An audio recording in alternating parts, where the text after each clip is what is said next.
Welcome to my channel. It's committed to helping more people create freedom in their life through success in tech sales as an SDR and beyond in the pursuit of personal development. I'm excited to welcome Zach Watson back to the channel. We've interviewed him before on his journey from TikToker and teacher to tech sales.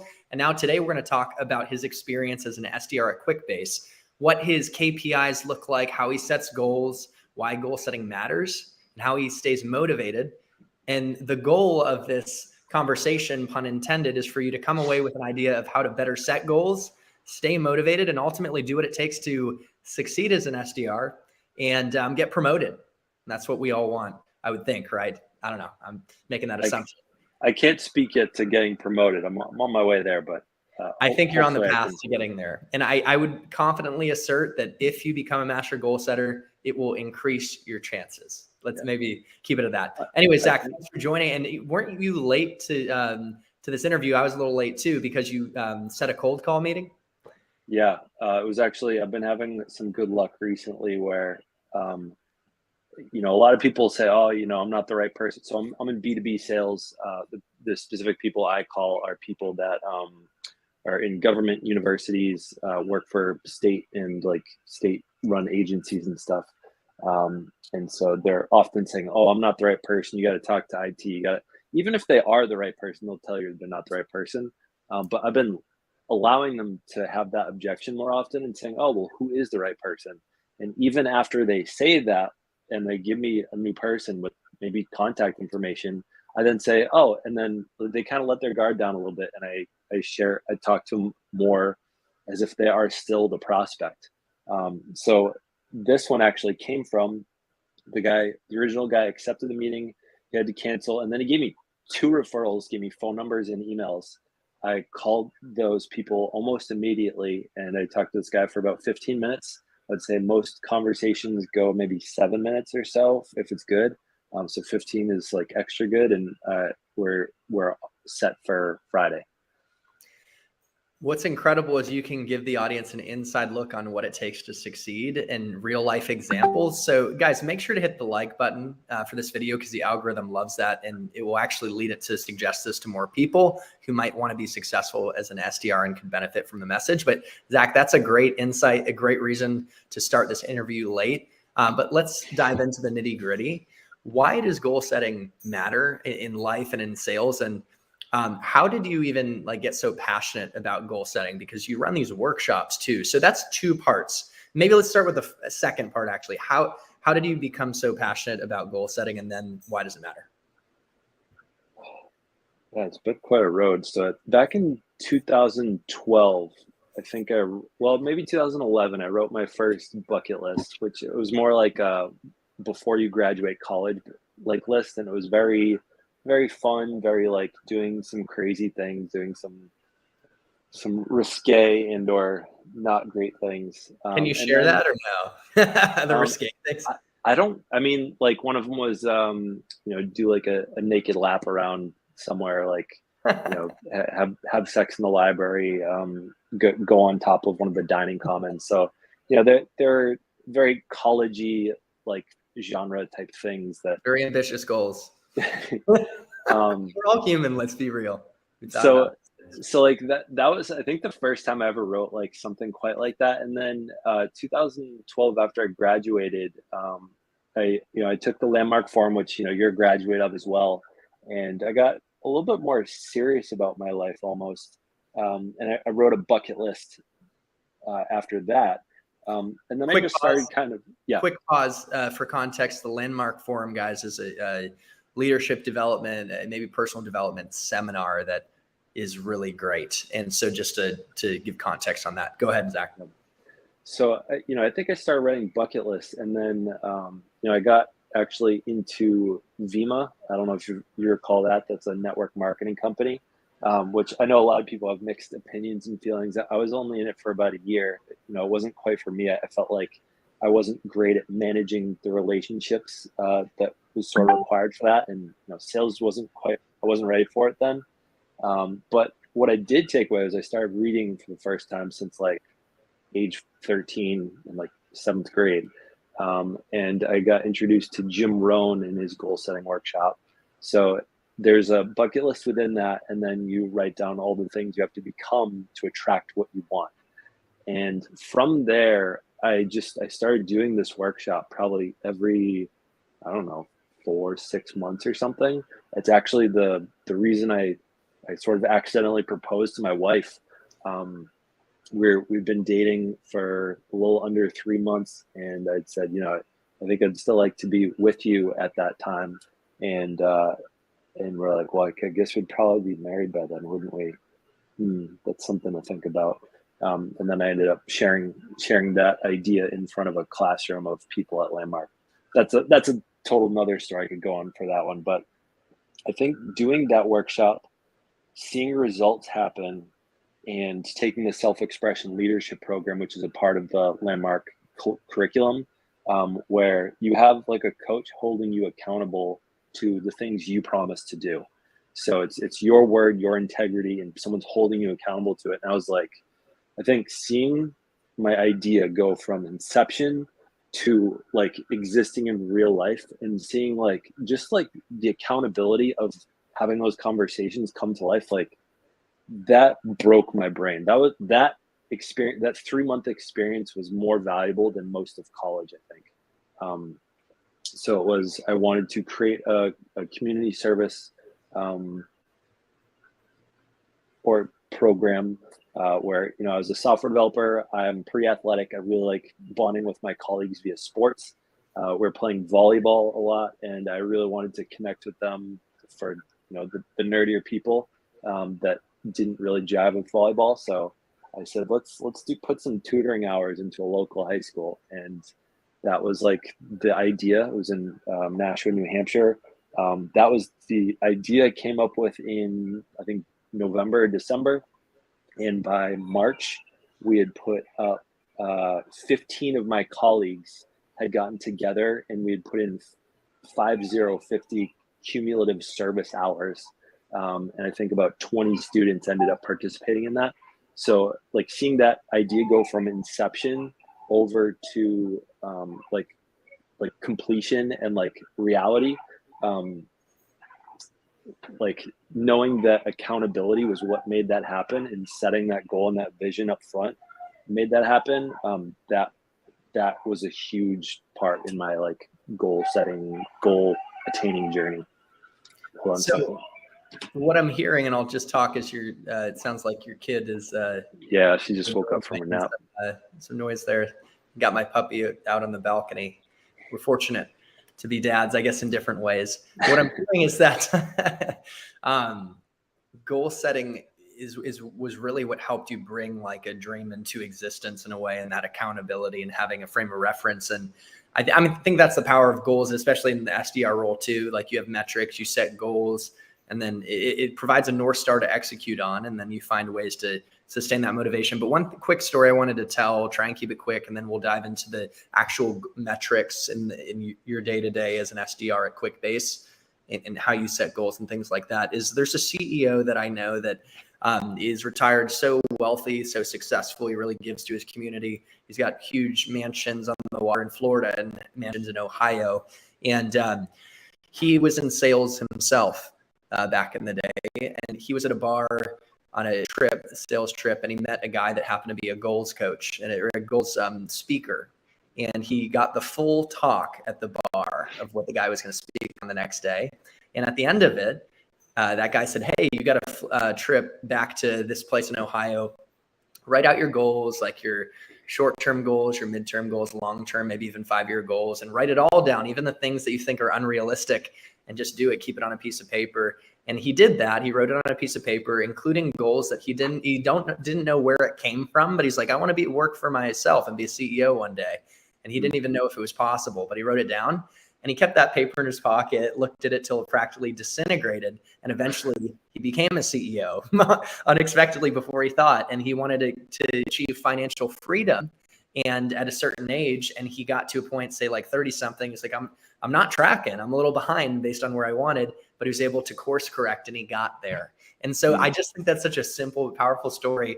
And I interviewed him on the channel, like I'm interviewing you a while back. And it's like so simple, but like he literally wrote them down and eventually helped him like execute. So Yeah, I honestly just throwing that story in there. Hopefully it's interesting, but Yeah, I think it was a Harvard, it was some Ivy League school. They did a study where they took a handful of to be graduates or about to graduate college, yep. invited a bunch of them to, you've probably heard this one before, write down their goals. And I think they said like the people that wrote them down versus just like speaking them out loud were like 80% more successful with making those things happen, because they were written down for no other reason than that. That is a powerful statistic. Thanks for sharing that. I know I'm getting some of the numbers and a little bit of the story incorrect, but I remember being hit really hard with that and knowing that anytime I have a goal, I need to write it down. Like that. That's how it's hit me over the years. Yeah, it's not just an emotional, tell a story and you see the power, but like logically the data backs it up that goal setting matters. So let's dive into your role at Quickbase. It's so cool to interview someone who literally was just setting a meeting off a cold call before this and could walk us through it. So paint a picture of the reality of like what types of metrics do you have, like activity metrics, quota metrics? What do your KPIs look like in your role? Keeping in mind that, yes, I know it varies from company to company, but Right. what's the case of Quickbase? So for me, so there's two main roles that exist in our organization. There's the commercial folks, and then there's us that are the 1,000+ folks. So commercials, smaller groups, they get a lot of inbound leads. I don't get too many inbound leads. I probably get one or two good ones a month, but most of my work is outbound work. So you had asked for KPIs. So the first one is prospecting. We're expected to prospect about 500 new possible people that we want to have a conversation with every month. So about 125 a week, 25 a day. So that's our first one. Our second one is we're expected to make at least 60 calls a day or 60 dials a day. That doesn't necessarily mean 60 different people, because sometimes we have multiple numbers for them. Do you want to come say hi? Aw. No. Hi. So I'm expected to make 60 dials a day. And I am typically trying to make for August, I made 180 a day. And then I recognized the work-life balance was a little out of whack. It was a little bit much. So we did 120 a day. And I've been doing that the past 2 months, which has worked out. We're expected. And then, so those are the two main like activity metrics. Okay. I would say we're also expected to make calls from about 8:30 a.m. to 10 a.m. and 3:30 to 5 o'clock. Those are typically the times that those like high level decision makers are not in meetings packed throughout the day. So those are our call blitz hours that we're expected to be calling. I'm typically calling all day. I've been thinking recently about looking at all my booked meetings and seeing if there's a higher percentage of time throughout the day, like maybe after a lunch when they're a little happier and they're full and they're not hungry. I don't know. Smart. The only reason I said that one right there is they did do a study. Yes, they did. I'm about to reference. Yeah, exactly. Like glucose levels are lower after if you haven't eaten, and you're more likely to resort to your like biases and not be as open, I think, just at a high level, right? Like, so if they have a fresh meal, they're more likely to be open and make better decisions. Like the customer, I think. There was a study done on a bunch of judges that were sentencing people to their demise, and they're much harsher right before lunch, and they were much less harsh after lunch. Gosh. I'm sure that's easy to find what it was if you do a quick Google search, but I can't remember what it was. I've been looking at thinking more. So people to prospect, we put into our CRM. So it goes into Salesforce, and then we make phone calls through our outreach platform. Phone calls per day, our expectation. I would say most of the folks my colleagues are typically making more than 60. I would say if there are few people that I know of that are able to be highly successful just making 60 a day, but that's our minimum. And so our quota, which is not an activity metric, but is like what we're trying to get on track for is to book 8 meetings.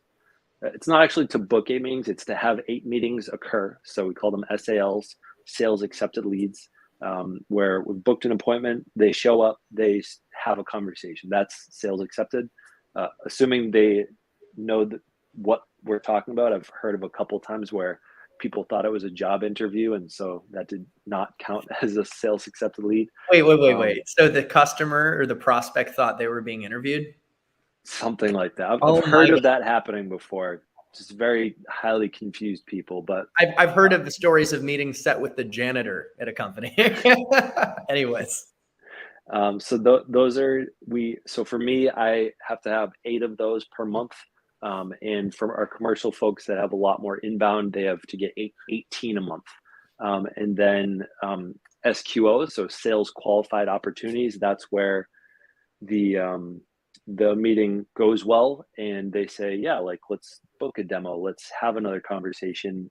And we have to have 6 of those. So 8 meetings, 6 of them turn into opportunities that are adding to the account executive pipeline.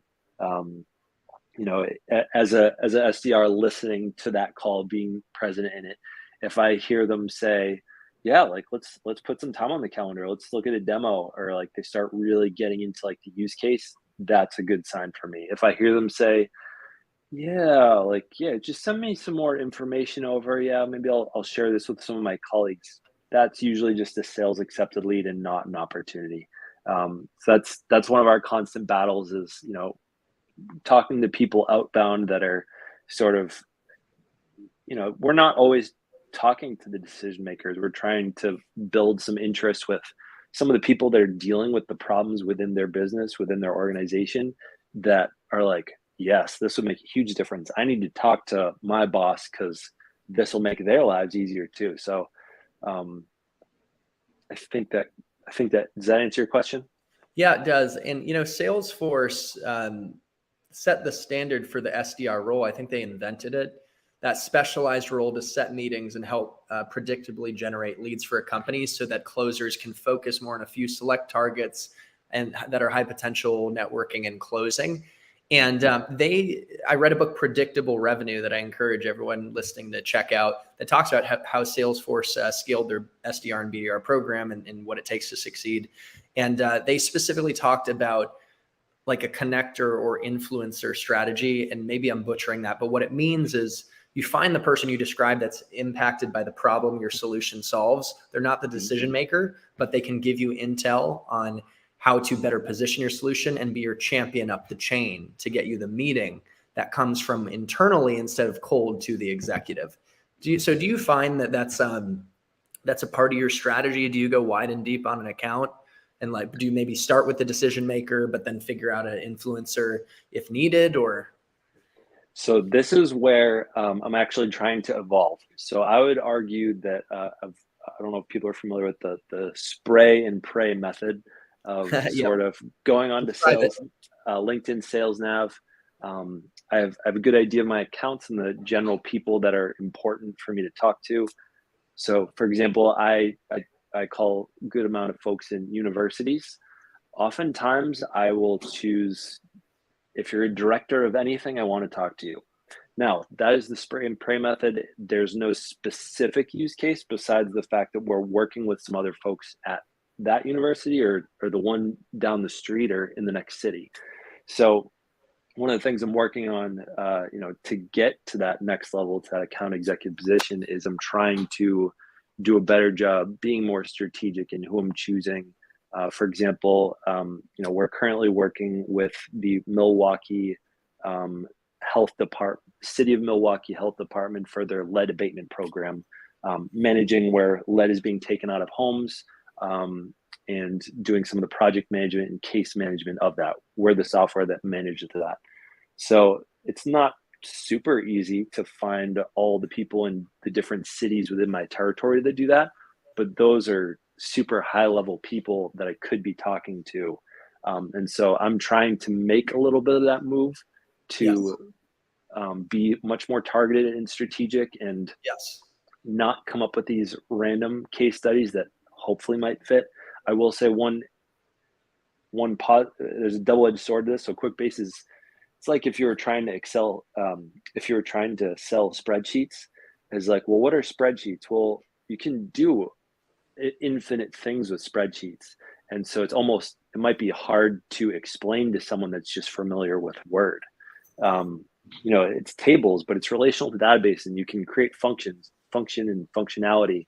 So it can be used for tons of different things. Pretty much my pitch when I come on, I say we help automate manual processes, connect disconnected systems, and get better visibility into your currently existing data.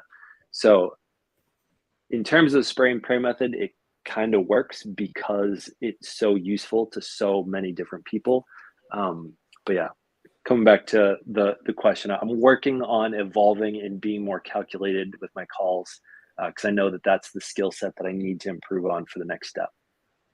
That's such a great perspective, and spray and pray does work.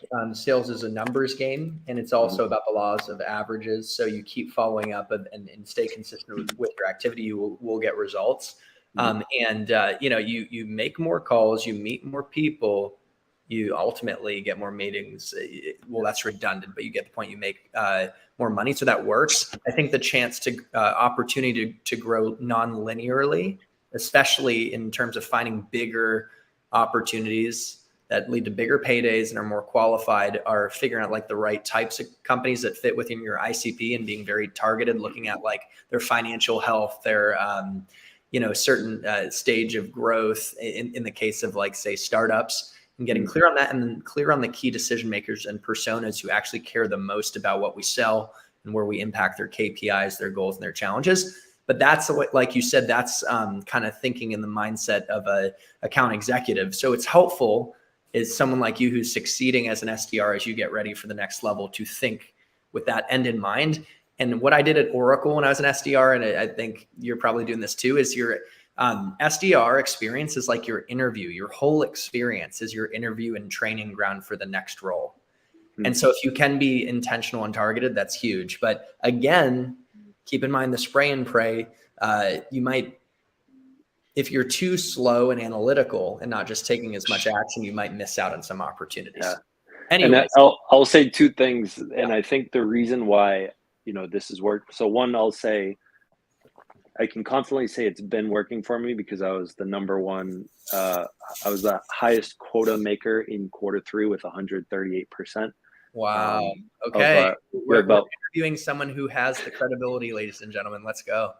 And there's 40 of my colleagues are in that organization. 10 of them were new. So I would say I outperformed about 29 people that had been there about as long as I had or longer.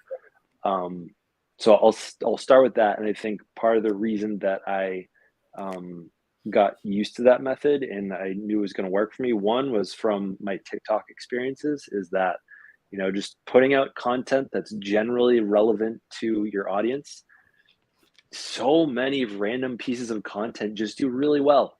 Like you can't anticipate the algorithm. You almost never know which video is going to take off. You don't know which prospect is going to dish all of their problems and say exactly what you're looking for, and lead you to the next thing. Like on TikTok, right? I made this stupid duet video. It's a 7-second video. This girl is explaining something and I'm just duetting it saying, I don't get it. 1.3 million views. That happened like less than a month ago. It's so dumb. There's like 70 comments on it, but it's short. It's thought-provoking, and it was enough to get caught by the algorithm. And I feel like that there's so much truth in that in sales as well. That is such a great example. And again, you've delivered results. You've been successful in the role. You're in it right now, living and breathing it.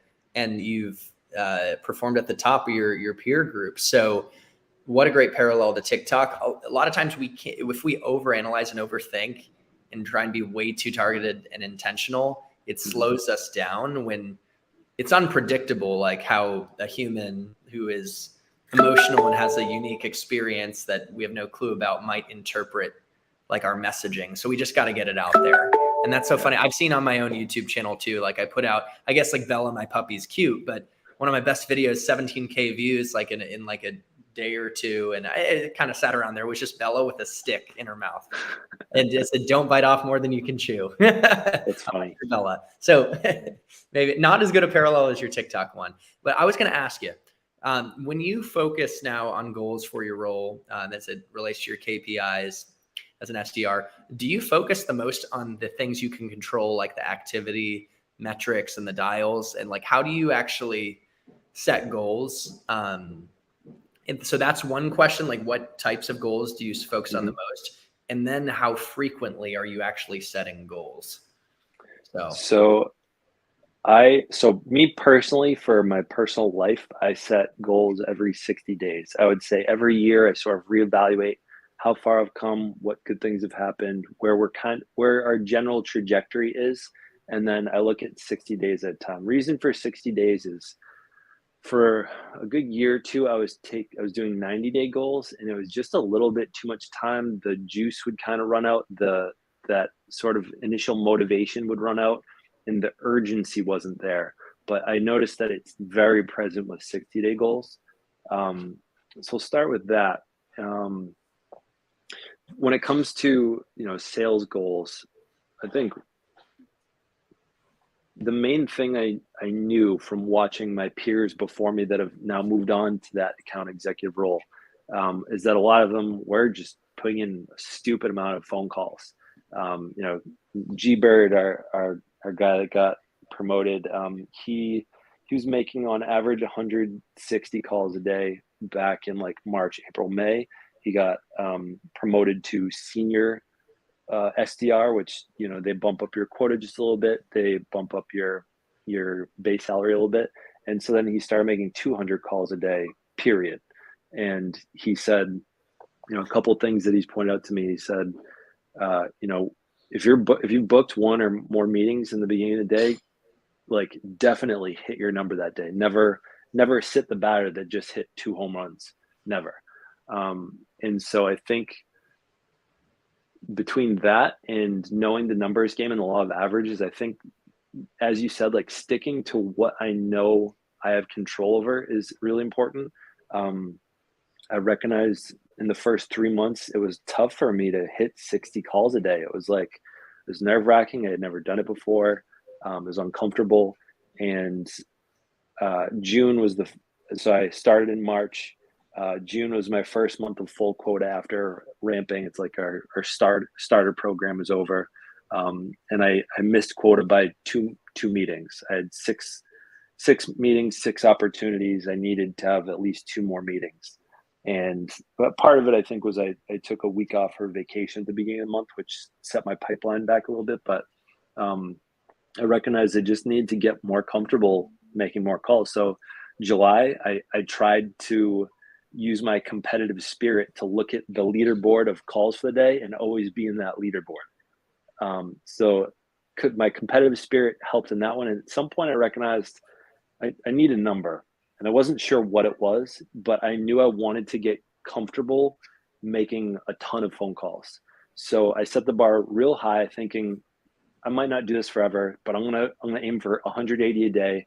And skipping ahead to, I know you're gonna ask me about this, is that me and my colleague Frank, which you guys should check out, he's on TikTok. He talks about sales. He's one of my colleagues. We talk every day. Not yet Frank. We started an accountability group, and both of us were doing 180 a day. By the end of the month, if you did not hit that number of dials, you had $1 for every dial. We actually had another colleague of ours join us. That was their second to last month at the company. I don't think sales was for them, but they ended up owing $900. They were 900 dials short. But most importantly, as I had said, look, as much as this is like a fun money game, and like if you guys underperform, I get compensated for it, I knew 100% that I needed to not treat it like that. And I need to treat it like no matter what happens, even if this guy owes $900, I am still going to owe money if I'm short. And so I ended up paying out $100 to Frank, $100 to the other guy. he never ended up paying up. I was short by 200 dials that month. Now I did, I think with the added couple hundred or 1,000 dials more, I ended up booking a couple more meetings, and so my quota sort of, outweighed the cost of those dials that I didn't make. But I mean, that was our first month of we call it the Dial High Club, and then in September and October we recruited a couple more guys. So last month we had 5 of us. We decided to have 120 be the baseline, and all of us made the whole month with 120 phone calls each day. So that's a great insight on a specific tool to use from an accountability perspective to motivate yourself to get things done. I have a business partner that works at Dell. He's been an SDR, inside manager, inside sales manager of inside sales rep. Sorry, all over the place here. Field rep. He's done it all, and he's at a meteoric rise. And he's a high performing human being. And we're building a course to help people understand what it takes to succeed as an SDR, like everything, and how to actually get a job, like everything entailed with that.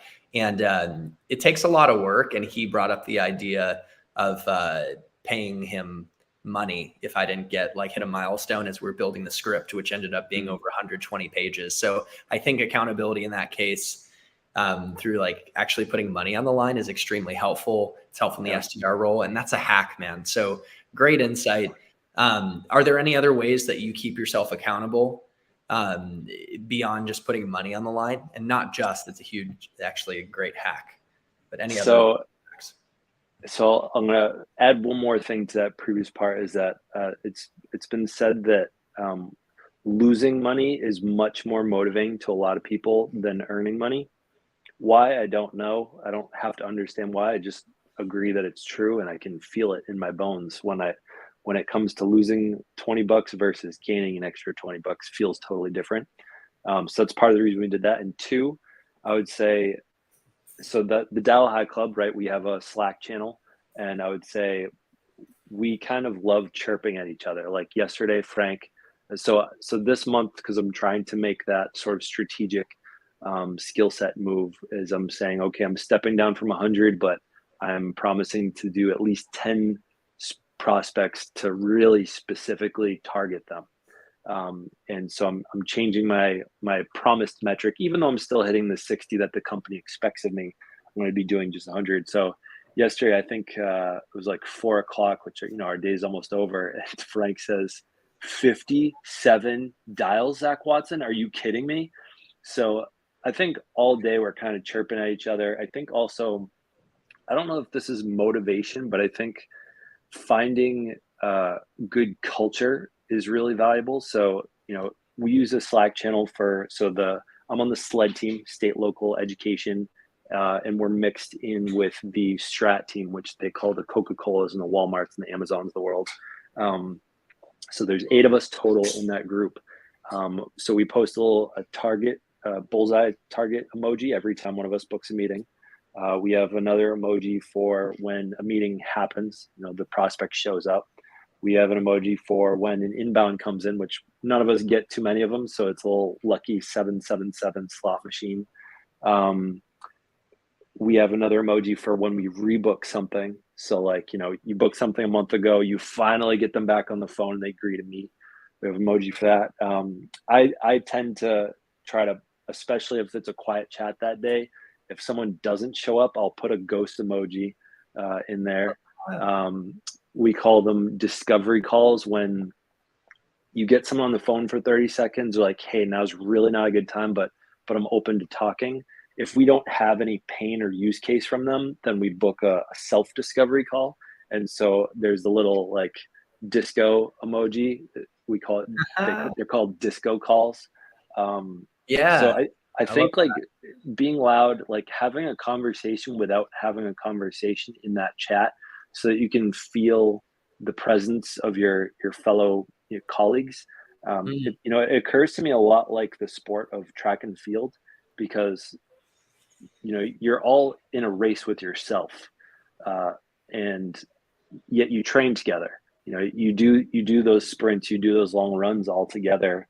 But at the end of the day, yeah, there's a team goal, and your town beats the other town if you score more points in total. But at the end of the day, it's an individual sport, and so it occurs to me there's a ton of parallels. I think with track and field practice from when I was in high school. I was a high jumper and a distance runner, um, and so I think really building and cultivating that positive, I'm in the trenches with you kind of culture has been really a difference maker for me and my colleagues.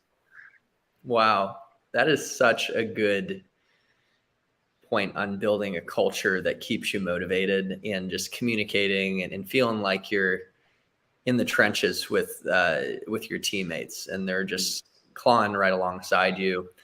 I kind of did that, with when I was at Oracle, I had a buddy, but it was just so random. We just randomly encourage each other. He'd say like, "You're a king," and I'd say, "You're a legend," and it would just be like random. But like, I love how specific you are with emojis, like disco for a Yeah. discovery call. Um, oh my gosh, this is great because the thing is, it is goal setting is very important and it's powerful. It's also energizing and it feels good. And then motivation, you can kick off with great motivation. That feels good and it's great. But the reality is achieving the goals takes execution, and follow through, which is the least sexy part. And that's the tough part. So Yeah. two great ideas on sustaining motivation, including putting money on the line and that accountability also. Using the chat and chirping with your teammates. I actually think I might use that at the current company I'm at and share that with more people. So, Zach, awesome insight. When it comes to goal setting in your role, do you reverse engineer your goals? Like, I have the feeling that you do, but if you do, like, could you walk us through that process? Yeah, so I do with a lot of things, and I think there's a lot of sort of qualitative things that it's hard to do. Um, I, I think when I'm on my A game of goal setting, I do that. For example, I'm training for a half marathon right now. My back's kind of painful right now because I did 8 miles this morning. Um, and like, I sort of planned out throughout the couple months that I signed up for it in September when I would need to do my 10-mile run, my 8-mile run by. I think sometimes when I have a lot of confidence that I can just kind of chug along and I'm not too concerned about it. I don't do out all the math. I think also because, I was a math teacher, so I think it's pretty easy for me to calculate in my head some things. One thing that I've thought about before um, is calculating really how many phone calls, really how many 4 minute plus conversations I need to have to hit my number. And I think sometimes when I'm hell bent on the goal actually coming to fruition, I do that.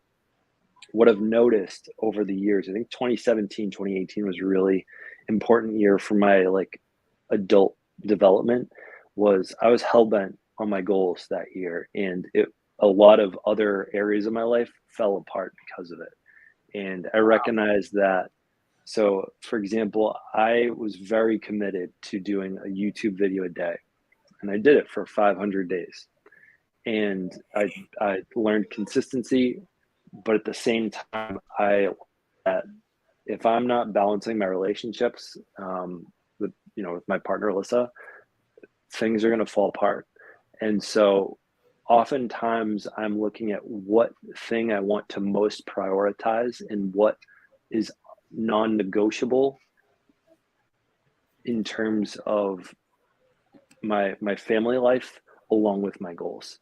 So for example, I could set goals so that I'm hitting 200% quota. I could absolutely do out the math to figure that out. But what I sort of reverse engineered was okay, I need to probably be making about maybe 80 calls a day to just barely hit quota. But more importantly, what kind of activity can I be doing throughout the day so that I can have a balance so that I'm showing up the way I want to and I need to for my baby and my wife. So I think I reverse engineer what is that minimum level of action I'm willing to take so Mhm. that those other areas of my life can still thrive. that's not going to overstep that boundary. And then I ask myself, okay, which one is more negotiable? The phone calls and the dial metrics and the sales part and the money, or is it, making sure I have X amount of time to give to my family? And I think I learned that the hard way in 2017 and 2018. And so now I focus a lot more on an intention. So, I still want to be the number one SDR coming out of Q4. I want to be the first name that comes up in conversation when they're looking at new AEs. And so I've been looking at where I can fit in, what are some minimum things that I can set up to put me on that trajectory, but still be the person that I want to be in my personal life. I don't know if that answered your question, but I tried. It's just such a wise and important insight. We could become master goal setters and just dominate and be so successful as an SDR in our careers, but sacrifice everything else, including things that sustain us, our meaning and our joy in life, like our family and our relationships and our hobbies and our rest and play. So that is really insightful. And I'm going to reflect more on it, on how to figure out realistic goals for your career while also balancing out the other things that really matter. And because the last thing I'll say because I think if we can make an adjustment to think about what are the actions that we're willing to take towards our intentions, almost like straying away from the word goals. Because I think if we aren't focusing on something we're fully in control of, then we're setting ourselves up to lose. So I'm always focusing on the things that I'm in control of, whether it's for TikTok videos made per day, phone calls made per day, journal entries in my journal. I'm always focusing on that and not too concerned about how many followers I get or how many views I get, just the thing that I'm in control of. And then as long as that aligns with the intention of, I want to grow my TikTok, I want to be one of the top SDRs in my group, then that's about all the goal setting that I need to do, which isn't goal setting. So you're aligning actions with intentions, and that makes a lot of sense, and that's a good reframe. And so going back to goal setting, though, I had a couple more questions, and we could briefly hit on them, and then we can wrap up. This has been such a valuable conversation. And again, anyone who's watching now or in the future, make sure to hit the like button because it'll show this video to more people who could benefit from the message. But can you talk a little bit about whether you use the SMART goals framework? How important is that to you, like using like SMART goals? And then also, how do you track and manage your goals, which you alluded to using a diary basically, but two parts. And let's start with the SMART goals framework. Yeah. So, SMART: specific, measurable, attainable, realistic, time bound. So specific, when it comes, I use this. This is my own. I self-published this on Amazon back in 2020. Cool. I start off every 60-day period with a brainstorm. I narrow it down to about 5 or 6 things that are important, and then I choose 3 specific things that are not going to happen on their own. So when it comes to goal setting for me, I'm really trying to focus on things that I need some sort of external accountability. For example, now that I've done 180 dials a day for a month, 120 is not that hard. And I'm able to do that without thinking too hard about it. Similar with TikToks. For 1 or 2 months, I really focused on cranking out 3 a day, 4 or 5 a day. And now I do 3 a day, and it's not that hard. So it's on autopilot for the most part, just baked into my life. So when I go to set goals, I focus specifically on the ones that aren't going to happen by themselves. They're gonna take accountability. They're gonna be, I need to revisit that conversation on an ongoing basis. So when I set specific ones, I'm very particular about the ones that aren't going to happen anyway. Measurable. When I think about what I'm measuring, it needs to be the thing that I can quantitatively say yes or no, I did that. So again, TikTok, X amount of videos, phone calls a day. So like this quarter, I wrote down one quality created, aka created with InShot Pro, specific to fair play, which could be parts of our journey with fair play, doing street interviews or parody music videos on a weekly basis, ideally uploaded on Saturday. So I'm working on building a relationship with a brand called Fair Play. They have reposted a couple of my videos on Instagram. I've talked with their social media manager, and they would love to continue doing that. So I'm trying to put out at least one video per week so that they can choose from those. Now, the intention is that I grow on Instagram and I build a relationship with them. The action that I'm tracking is how much I'm pushing out in front of them. And goal 3, because I want to be an account executive in the next, I'm hoping 90, 120 days, 3-4 months, is listen to one commercial deal per week, starting at the demo or proof of concept all the way through, because I'm not super familiar with the whole sales cycle. So on a weekly basis, I want to be listening to, I don't know if you use Gong at all, or, one of those applications that records those sales conversations, and listening to them so I can get used to lingo, so that in my interview process, I can speak very specifically, hey, in this deal, this happened. I would have done this differently, because I know that's one of the interview questions. And I asked a bunch of people that had just gotten the AE role. I said, how many did you review? They're like 1 or 2. So I think I'll stand out from the group if I've reviewed 15 of them by the time I'm interviewing. So back to specific is I said, starting at demo or proof of concept all the way through to sales, 1 per week. So measurable, I can measure those. That's 1. And for the fair play, that's 1 video. Attainable. I thought hard about this, and originally it was a higher number, and I thought attainable 1 per week, thinking about what day of the week I want to do it on. When it comes to listening to the deals, it's likely also going to be on the train ride in on Thursdays and Fridays, and or during my long runs during the week. SMAR, realistic. That I think A&R kind of overlap quite a bit. And then the last one is time bound. Is this is for the next 60 days. So that's about 9 weeks. So I should have listened to 9 commercial deals and put out 9 pieces of good quality content that I think Fair Play will want to put up. What I love about that example is you really showed us very clearly a real world smart approach to goals.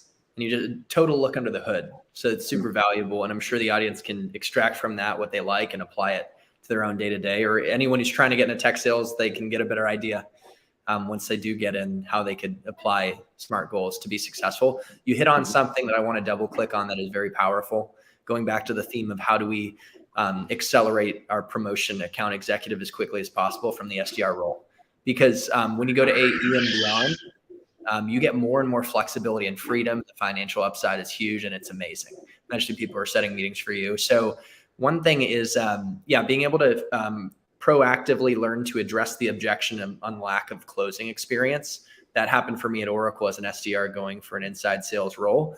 I knew that would be something they'd ask about. How are you planning to address this? Or walk me through a deal. And I love what you're doing, listening to calls with Gong, and definitely encourage you, at least this is what I did, is if you set meetings that lead to pipeline and that ultimately gets closed by your account executives you work with, 1, they'll be very grateful, and that builds trust. And 2, take the time to sit down with them and ask them about the deal every step. Take thorough notes. What were the challenges? What did you do at this stage and that stage? And get to a point where you could, in those interviews, walk the hiring manager for the account executive role through the whole deal. And you could tell them, like, I sourced this. I took the time to understand from my AE how they closed it. I could walk you through everything. And you That's definitely one of the challenges for me. So government and in state local, the sales cycle is like On average over a year. Oh, shoot. So basically are you saying that's a great point, right? It's sales is so context specific from company to company in the industry. So basically you might get promoted before like these deals even close. Yeah. I've seen one deal close in my name that was an inbound. I have not seen a deal close yet that I like proactively did like an outbound like cold call for. Great call out. Thank you for that. And this is why we have you, man. You're you're in the trenches. In that case, my thought is ask for a story or two on a deal that maybe you didn't close that you could almost like own as your own, or it like, you don't have to force it and lie, but like at least show like, you can walk through that deal, but that's such a good point, man. Oh, what a great conversation. I want to finish up by asking you about your why. Like what sustains you to want to be successful in this role as an SDR and beyond and in tech sales? Because, like Simon Sinek, he says, start with why, right? You see the books on it. It's when we have a strong why, it carries us to do the tough things that we typically don't want to do to be successful. So what is your why? So I think my biggest why is that, my long-term goal is I want to live in a rural place, mostly like a farm. I want to be independently wealthy and/or an entrepreneur. I'm sort of a wantrepreneur at this point in time, and I want to own a private practice where I can, sell a coaching package for $10,000 and only have 10 of those a year and be able to like spend the rest of my time just having fun, making videos, being with my family. So one of the things I recognized in that is I need to be a closer. One, I need to be a really good coach as well.